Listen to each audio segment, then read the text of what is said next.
అన్న నిజంగంటే నేనేం చెప్తున్నా అంటే అన్న పల్లె ప్రశాంత్ గురించి ఒక్కటే మాట చెప్తున్నా అన్న, మీరు చేసిన దాని వలన నిజంగా ఏం చేయనోడు మీ వలన ఇట్లా అవిపోవడం కేవలం ఫ్యాన్స్ అనేది అట్లా చేయొద్దు.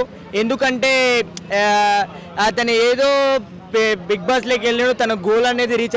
మీరు ఎందుకన్నా అసలు మీ జీవితాలు ఎందుకు నాశనం చేసుకుంటున్నారు? మీ జీవితాలు నాశనం అయ్యేది కాక ఇంకొకరి జీవితం ఎందుకు నాశనం చేస్తున్నారు అన్న?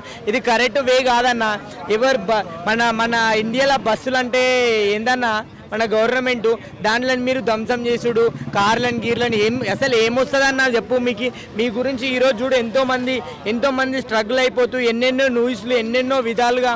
సో అన్న మన అభిమానం ఏంటంటే జస్ట్ ఒక షో ఉన్నప్పుడు ఆ షో చూసి నువ్వు దాని గురించి టీఆర్పీ గురించి మాట్లాడు, లేదంటే దాని గురించి ఇది నెగిటివ్ ఇది పాజిటివ్ మాట్లాడు, కానీ ఒకరిని రెచ్చగొట్టేటివి షో అయిపోయిన తర్వాత మనకి సంబంధం లేదు, చెయ్యొద్దు అసలు. షో అయిపోయిన తర్వాత షోలానే చూడాలి. ఇప్పుడు సినిమా వచ్చింది, ఇప్పుడు సినిమా చూసి వచ్చిన 3 గంటల సినిమా చూసి వచ్చినాక దాని గురించి ఈడనే మాట్లాడాలి. నేను సినిమాలోనే ఉంటా, నేను సినిమాల దాంట్లో, అది తప్పన్న. మీరు ఏదేదో వాళ్ళు ఒక షో క్రియేట్ చేసినారు, మనకి ఎవరెవరు శత్రువులు కాదు, ఎవరెవరు మిత్రులు కాదు. ఇట్లా చేయకండి అన్న దయచేసి. మీ వలన ఎన్నెన్ని స్ట్రగ్లింగ్స్ అవుతున్నావు అంటే అన్ని స్ట్రగ్లింగ్స్ అవుతున్నాయి, అలా చేయకండి దయచేసి. నేను ఒకటే రిక్వెస్ట్ చేస్తున్నా, మా ఫ్యాన్స్ అనే వాళ్ళ వలన మన వాళ్ళకి ఎవరికైనా చెడ్డగా జరుగుతుంది చూడండి, దయచేసి ఇట్లా ఇంకొకసారి ఇట్లా రిపీట్ జరగకూడదని.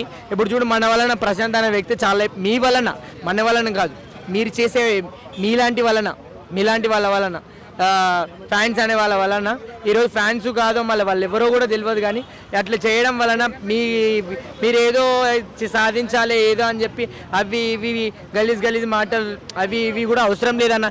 జస్ట్ అప్పుడు ఏం జరుగుతుందో దాని గురించి స్పందిస్తే చాలా, అంతకు మించి ఏం స్పందించకూడదు అని నేను తెలియజేస్తున్నాను. Thank you. మా సత్యం 24 ఫ్రేమ్స్ ఛానల్ని సబ్స్క్రైబ్ చేసుకుని బెల్ ఐకాన్ని యాక్టివేట్ చేసి లైక్ చేయగలరు, షేర్ చేయగలరు.